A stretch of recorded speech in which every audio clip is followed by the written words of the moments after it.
Happy to have in studio with me this morning. It's Sports Director Sean Wells. Good morning. Good morning, Jeff. How you doing? Not too bad. We've got a big football game coming up tomorrow night. Shelton is welcoming the Blazers, Timberline Blazers, to town. Yeah, Timberline's off to a good start this season. 3-1, 2-0 in conference play, coming off a big win over Central Kitsap, 24-8.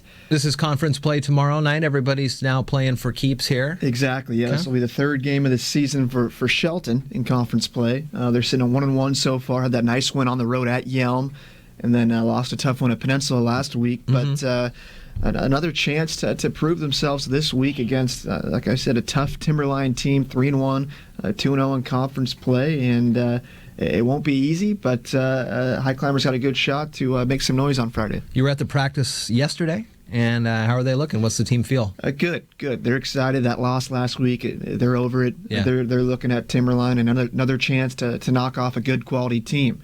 And they think they have the players, the right attitude. And Hinkle was pushing them pretty hard to look like, and the players were hungry and ready to go. Good.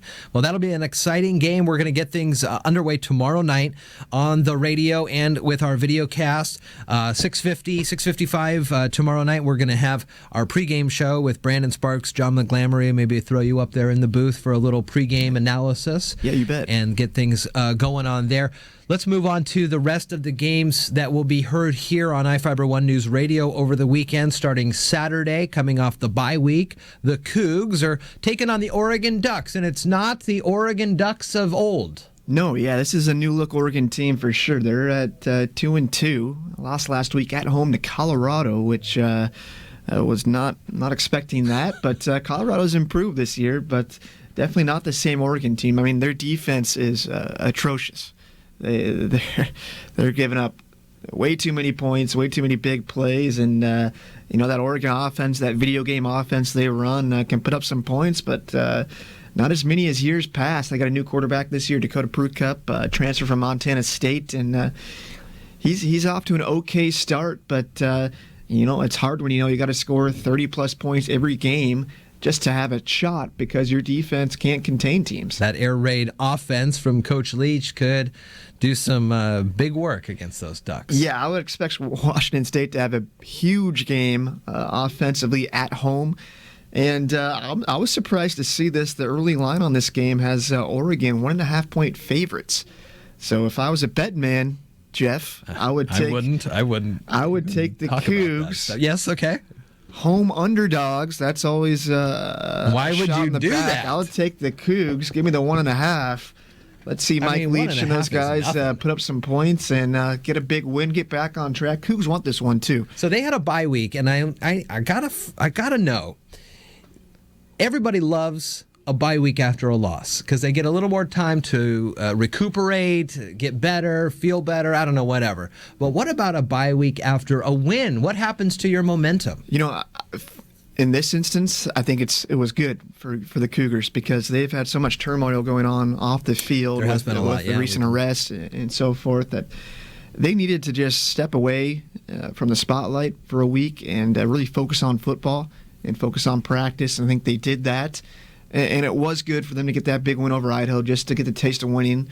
A rough 2 weeks to open the season, losing at home to Eastern Washington, Eastern Washington's a really good team, but FCS nonetheless. But and then losing on the road at Boise State, they could have won that game too. They were in that one, so a couple tough early losses, but they get this win versus Oregon at home, and they're right back where they should be, 2-2, and in the right direction. Sunday, we start our pregame show for the Seattle Seahawks at 8. I'm hearing reports that, against my better judgment, Russell Wilson is likely to start the game. Now, they have a bye week next week, so why wouldn't you just have Russell sit out, get healed one more time? Why wouldn't you do that?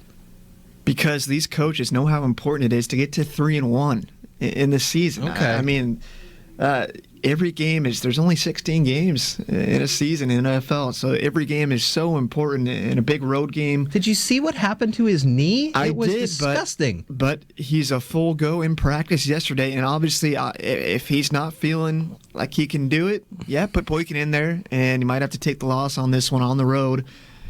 But if he's healthy and he thinks he's ready to go, remember, Jeff, he drinks that recovery water to help him with the concussions. Get that out of my face. I was watching Around the Horn last night, and they did also say that they have a physical trainer that sleeps in the same room as Russell. I don't know in the same room, but you get the gist. And he wakes him up every so often to re-ice him and remedicate him. So maybe that is helping. Yeah, I think if he feels like he can go, I'd say at least give him a shot. All right. And give him a start. And if it's not looking good, then put Boykin in there. But that line, Jeff, too, has Seattle favored 2.5-point favorite with Wilson not 100%. And the Jets must stink as usual. Yeah, I don't think they're that bad. They're 1-2 on the season. They always have a good defense. I mean, I will say Ryan Fitzpatrick has a great beard. If he still has it, I know last season he had a good He does. He's got that going for him. Which is nice. Let's take a break. When we come back, we'll talk about sports elsewhere around the Northwest, including the Sounders had a big win, and the Mariners, hello, they're still knocking on the door for a wild card spot. Let's talk about all that right after this. Don't you miss it. Oyster Fest, Oyster Shucking Championship, Seafood Cook-Off, live music, microbrews, and Washington State wines. And, of course, over 60 nonprofit organizations benefiting from your attendance and support. It's the biggest event of the year for a reason. Don't miss it. The 2016 edition of Oyster Fest. Market declines, unemployment, oil prices. Don't let headlines derail your long-term financial strategy. I'm Edward Jones financial advisor Karen Shade. For help, stop by our office at 1051 Southeast State Route 3 in Shelton. Edward Jones, Making Sense of Investing, member SIPC. Cut Rate Auto Parts, located in Lacey, Tumwater, Aberdeen, Elma, and Shelton, welcomes everyone attending Oyster Fest this week to stop in and see them. At Cut Rate Auto Parts, they've got your part, and they'll take care of you with brands you can trust. Cut Rate Auto Parts, locally owned and serving the South Sound for 61 years. Visit them on the web at cutrateautoparts.com.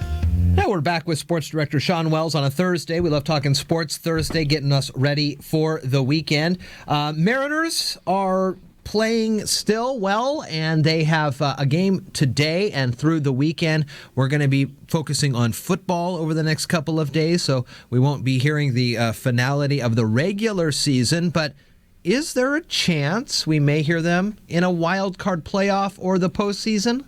So you're telling me there's a chance, Jeff? I am telling you. Well, you tell me. Yes, there is a chance. They are 2 games back, that second wild card spot. Only 4 games left to play, Jeff. A big 4-game series at home versus Oakland, who they just swept on the road last time they faced them. Okay. They have their number right now. Oakland is in rough shape. But for Seattle to get in the playoffs, they have to win every game here, these last 4 games, and they need some help, too, because the Tigers are 1 game ahead of them, and the Orioles are sitting in that second wild card spot, 2 games ahead of them. They need a couple losses by those teams at least, and that's going to be tough because both those teams are playing really good baseball right now. Yeah.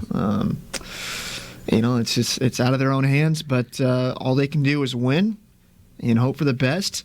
And until they're mathematically out of it, they still have a shot. So we'll keep an eye on them for sure. And have your fingers crossed and hope for the best. I will. I think I will. Now let's do some quick looks elsewhere around. The Sounders, they're doing pretty good. They got another win? Yeah, second win in a row for the Sounders at home last night, knocking off the Chicago Fire. Chad Marshall got a big goal in the first half. A big 3 points for Seattle as they're now in the 6th and final spot, Jeff, for the Western Conference standings playoff spot. That's their first time this season they've been in the playoff contention there. So got a new coach, right? Ziggy was fired a couple weeks ago. That had that interim coach, so he's doing well. Yeah, Brian Schmetzer. He was an assistant coach for a number of years. Actually, used to be the head coach of the Sounders back in the USL days.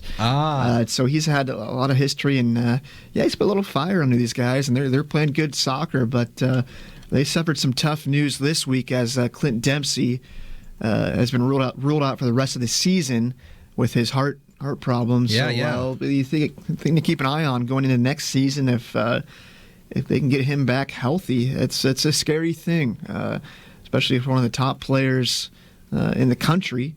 Not only is he one of the top Sounders, but he one of the top players for our U.S. national team as well. So we'll keep an eye on him.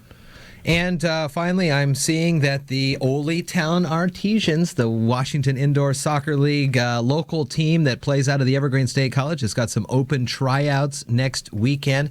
They, of course, have been working very closely with the family of Austin Kelly, who had been missing and since been recovered, his body recovered at the Salmon River in Idaho. But the Ole Town Artesians are getting ready to play again. I know you've seen them over the last couple of years at Evergreen, and fun indoor soccer. Soccer indoor is fast-paced. It's like soccer on steroids. Yeah, Jeff, it is fun. I mean, people getting rushing to the walls, a lot of goals, a lot of highlight reel saves by the keepers. Yeah, if you like fast, intense soccer, check it out. It's a ton of fun. It almost reminds me a little bit of hockey.